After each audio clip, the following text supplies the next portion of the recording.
Tinibu property in UK, not only in UK, in all Europe, is about to be taken. As a Masanga, Dr. Masanga don't provoke. He say for this Mazen and the Carlo matter, if Tinibu do not release Mazen and the Carlo, he said they go collect all his property as they don't already take him to international court. Omo, no be smart, they say the matter don't change. I go play the video, make you listen from beginning to end so they can understand the key points of what this man talk here before we come back and continue. Stay tuned. Good afternoon, viewers across the continent of Africa, and good afternoon, the rest of the globe, wherever you are watching this clip. Thank you very much for continued support on this platform where I raise pertinent issues on African affairs. I have been very, very consistent on the question of a country or countries adhering to the court orders that are issued by international courts or are issued by local courts, because that's the only way to build our institutions that need to be firm in order for a better Africa. I will address you on the question of a country called Nigeria. I have no personal feelings against anyone in Nigeria except those who break the law. Sometime in 2021, under the administration of President Buhari, Mr. Nnamdi Kanu was abducted at night, renditioned out of African country without the knowledge of that African country, without the authorities knowing, against all international obligations, taken out of Kenya, removed, manhandled, beaten, molested, and delivered in commando style, Gestapo style, into Abuja. The government where he was abducted from did not know until they had reports. However, most of us sprang to action later on. We have gone to African courts of peoples and human rights to put our cases, to put the case of Nnamdi Kanu.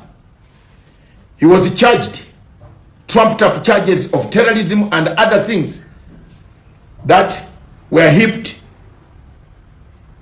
where evidence was corrupted, because some of the people who handled the evidence, as you know, Nigeria at the moment is a mixture, a cocktail of terrorists, some of them who have repentant terrorists who have joined the government working as intelligence officers. From 2021, a court in Kenya issued a judgment calling for the return of this gentleman from Abuja back to Nairobi. The government of President Buhari, as you know, came to an end. He handed over power to Tinibu, and Buhari later on died. The baton of handing over and implementing this order remains up to today, in terms of international law, in the hands of President Tinibu. Mr. Nnamdi Kanu should have not gone under any judgment or under court process anywhere, because the procedure of him being delivered there was wrong. You all know what the judge in Nigeria mentioned. A useless judge. I think God only is the one who can determine his destiny, not me. Things went, we have gone, and the lawyers of Nnamdi Kanu, plus many other people, most of us have not kept quiet. We have petitioned the British government. We have asked the government of Britain to intervene, because Mr. Nnamdi Kanu was a British national at the time of his arrest or rendition from the third country to another one of the Commonwealth. We have written to the Commonwealth. We We have written to every angle. We wrote, we filed, the lawyers filed a case in the United Nations Court of Arbitrary Arrest against arbitrary arrest. The judgment was entered, and the government of Nigeria was told by that opinion, which is well grounded in law of international law and aspect of the performance of any nation that is under United Nations Charter, to implement. The government of Nigeria to date, as we speak, by the time we went yesterday to courts or to notify them, have not answered back, they went ahead, convicted Mr. Nnamdi Kanu to life in prison. It is the same thing they did to the 10 Naira. They worked with Paul Biya, got this gentleman. You can see it is the same nation. Cross-border incursions onto an ICC organization where refugees have gone. A crime committed by Nigeria again, which the chief prosecutor of International Criminal Court should have reported Nigeria to the International Criminal Security Council for having allowed its territory to be used by people who came to abduct refugees under the Geneva Convention. He didn't do that. Now, Nigeria, the judgment came out, the opinion was very clear, release Mr. Nnamdi Kanu, return him, make reparations for him, and make it good so that he returns, he can face justice. But this was not the proper way to abduct a person at night, take him, fix him, release him. The Nigerian court refused. Nigerian court also ordered that this should not be the same. One court ordered, they took him to another court, they removed him to another court, they took him back to the other court until it became very toxic. In a nutshell, the opinion of the United Nations Court of Arbitrary Arrest is very clear. It needs enforcement. And the people have not been able to take these steps that I have taken yesterday. And yesterday I've been searching for what the court would ask me, what do you want to be done? I have searched, got all the documents regarding the Nigerian embassy, the properties that they have in the United Kingdom, so that when it comes to reinforcement or enforcement through any other means, we shall get those properties. So I've been doing that homework voluntarily until now. We got yesterday, on behalf of Pan-African Forum and associates, many of us who studied international law, experts of us who are very fluent. We do it for the sake of Africa. We do it for Bourbono. We use our resources. We have not asked anyone to give us a penny.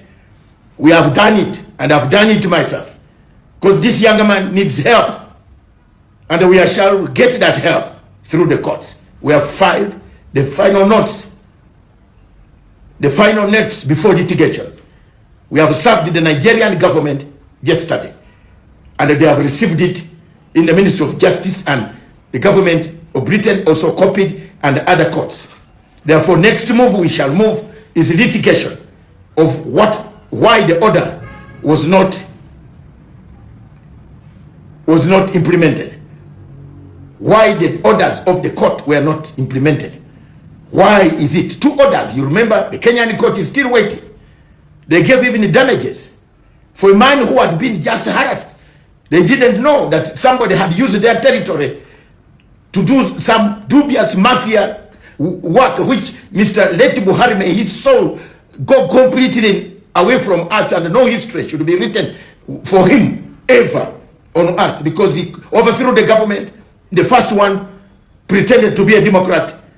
He even abducted Umar Diko. We know this. Some people in Africa don't know this history. This man abducted Umar Diko in London. All of us went there when we were in London. We went and saw a plane. Everybody on TV was shocked. And Buhari. These people from that country, Nigeria, abduct people. They kill people. They abduct if they find you. So any country in the world dealing with Nigeria, using Nigerian intelligence to say you are putting a case like this case of Finland man, a government in Finland. Which intelligence are you using, you Finland? This fake one, the one where they get AI videos and place them here. No competent court in Europe. And I'm waiting for that case of Simon Epa. I want to earn international fame for defeating them on that case in the European Court of Human Rights. I'm waiting for you. I will not leave. Don't tell me don't do this, don't do for this. I am not. You don't employ me. I make my decision to defend the people. I defend the people for their rights. You cannot lock up a man when you have used wrong intelligence of Nigerian government, where government has got terrorists inside. Where did they get this evidence? Corrupted. Now they are planting things because the appeal is coming. We are ready for you. We have been ready.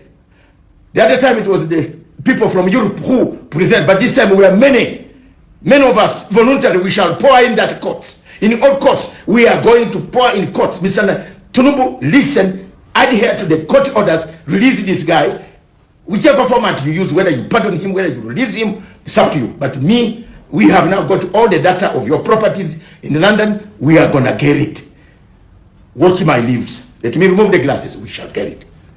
The law here is very clear. Ask Paul Biya whether he can come to have medicine in London. Give Paul Biya 2 planes to fly in.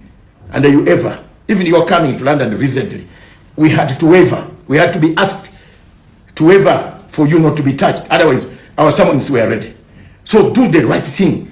You have gone to school. You are not like Buhari. You have gone to school. You are not a soldier. Release this guy. Let's not get bad name in the Commonwealth, bad name everywhere, bad name Nigeria. There is this woman called, there is a woman in the UN called Dr. Amina Mohammed. You, that lady there, you live in UN, the same institution you preside over. You don't, someone has refused to adhere to the UN court. And then you say you are from Nigeria. I'm Assistant Secretary General, my foot. You are one of the most, in fact, your data, when I start throwing it around, you will not like it. Because I am very pissed off with some of the people from this country, especially those who get leadership. They don't speak for their people. Another one in Britain that I'm conservative. She's not speaking for her own people. We have to speak for you. Another one in the WTO, she doesn't speak for her people. You also in UN, you don't. I am coming for you people. You have to be extremely patriotic. Speak for your country. This is a good country with a population. Christians are being killed. They are being killed for real. People, moderate Muslims are being wiped out. In all these places. Are we waiting for what to happen in order to intervene? Thank you very much. For us, we have done our job. We are not fighting anybody. We are not against. We don't know what they do. We don't have guns. We are not affiliated to anybody. We don't like violence. So anybody trying to fight, we are fighting the government of Nigeria using the brains, not violence, not guns. So we shall use the legal means available to speak out for those who cannot speak, the voiceless. Thank you very much. On behalf of Pan-African Forum and associates, we will meet you. If you don't reply, if you don't do something about it, you know there's something happening about it. Thank you. God bless you. Watch and distribute this clip to reach Mr. Tinibu. I have no problem with you. Nothing. But I have a problem with you failing to adhere to court orders. Please, this was not your problem, Mr. Tinibu. This was Mr. Buhari's problem. Wash hands like a Pontius Pilate. Wash the hands. I find no case with Jesus. But if it is the Roman law, take him. I have nothing. I think whatever Pontius Pilate is near the God's right hand side. Thank you very much. God bless you. God bless Africa. Ciao. Mr. Speaker, last week a Christian family of 8 was killed in Nigeria. 2 weeks ago on Palm Sunday, an attack on a mostly Christian Nigerian town left 28 dead. Since 2009, Boko Haram and others have waged a brutal campaign attacking Christians in Nigeria. Millions have been displaced, villages destroyed, churches burned, and entire families murdered. Reports indicate over 7,000 Christians were massacred in 2025 alone. 3 churches on average are being destroyed every day, with over 18,000 churches destroyed since 2009. These attacks aren't just political disputes, they're violent attacks against innocent people just because they're Christians. Canada must speak out and stand up for the persecuted Christians and push the international community to act. Freedom of worship and conscience are core Canadian values that we can't ignore. To our brothers and sisters in Nigeria, we haven't forgotten about you. Stay strong, keep the faith. My people, share this video and drop your own opinion inside comment section. Orejele for inside Nigeria. There is no way out in this one. Some they prepare for election. They pity una. If they prepare for election for a country, they don't map out for country of particular concern. Do you know what that means? Very soon we will see you. We're gonna share.